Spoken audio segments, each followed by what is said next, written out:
Tips and tricks number 9. Flash fit bolts and screws. Every time I teach this in the advanced assembly course, I hear users say that they wish they had known about this earlier. So I'm adding this to the tips and tricks session this year. You can use flash fit to quickly place the mate and axial align relationships when placing bolts and screws into an assembly. To do this, the circular edges locate option must be on, which is the default setting in the assembly command settings. Then, using flash fit, select the bottom edge of the bolt head and the top edge of the bolt hole. This is a few clicks quicker than using the insert relationship command.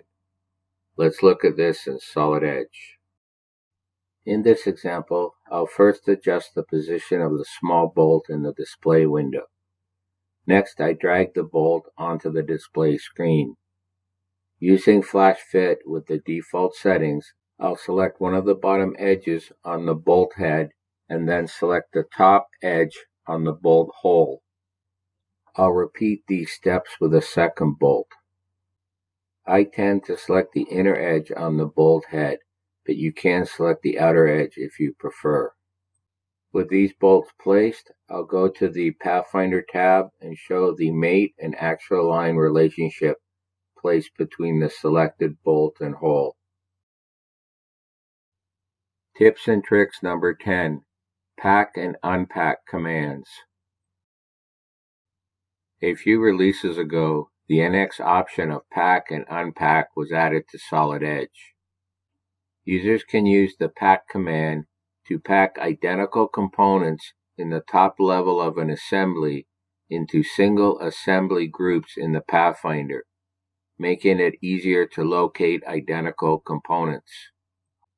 Users can use the unpack command to unpack assembly groups in the Pathfinder into their original components. There is also a pack all command, which will collapse all identical components in the top level of the assembly into their respective packed groups in Pathfinder. Let's have a quick look at this in Solid Edge. In this assembly, you can see that there are a lot of identical components.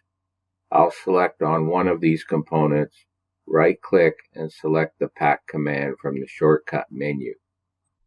Notice that all components identical to the selected component have been packed into a single group. I can do this with as many different components as desired. Notice that I can expand the packed group to view the individual components. To unpack the group, I select the group, right-click, and select the Unpack command from the shortcut menu. Again, I can repeat this on any packed group.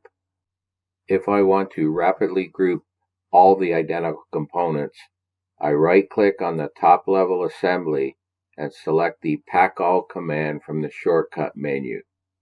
Notice that all the identical components are grouped into separate groups. Unfortunately, there is no Unpack All command. However, if you hold down the Control key and select each packed group, then right-click and select the Unpack command, all the selected groups will unpack. Tips and tricks number 11. Hole tables. Solid Edge has had hole table capabilities for many years, yet some users are not aware of it, so I thought I'd mention it in this session. This slide lists the basic steps to create a hole table in the draft environment. Hole table formats can be pre-configured and saved much like a parts list, allowing users rapid creation and access to multiple formats of hole tables. I'll quickly demonstrate this in the Solid Edge draft environment. To place a hole table, I start by selecting the hole table command. I'm then prompted to define the origin. In this example, I'll define the center hole as my 0, 0 point by defining the X origin and defining the Y origin. Notice that the magenta arrows point in the positive direction. Next, I'm prompted to select the holes individually, or I can fence select them. I'll first make sure that I have the concentric locate option turned on. This allows me to locate all of the concentric circles representing counterbores, countersinks, and threaded holes when using fence selection. It also locates multiple concentric sketch circles. When this option is deselected, only the smallest innermost circle in a set of concentric circles is located. I then fence select the view. Notice all the holes are selected. In this example, I don't want to use the center hole, so I hold down my Shift key and select it again, which deselects the hole from the selection set.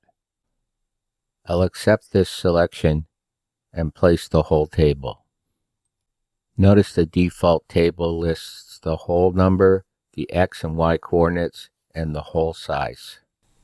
Let's look at the properties of the hole table. Notice that you can customize these properties and save them for any draft file. Let's go to the Column tab. I'll add the hole callout property to my column list and accept the default column size. When I apply this, you'll see the hole table expand in size. Notice that I now have the feature callout information beside the hole size. Unfortunately, the table is now too big for the draft sheet. Let's go back to the Properties and select the Location tab. Here I can move each page of the hole table to Sheet 2 of my draft file.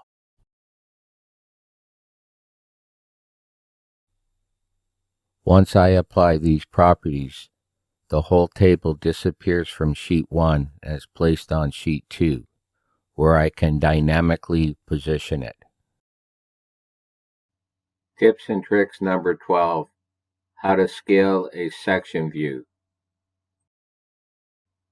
Recently I had a request from a user who wanted to scale his section view to a larger scale than the view that contained the cutting plane.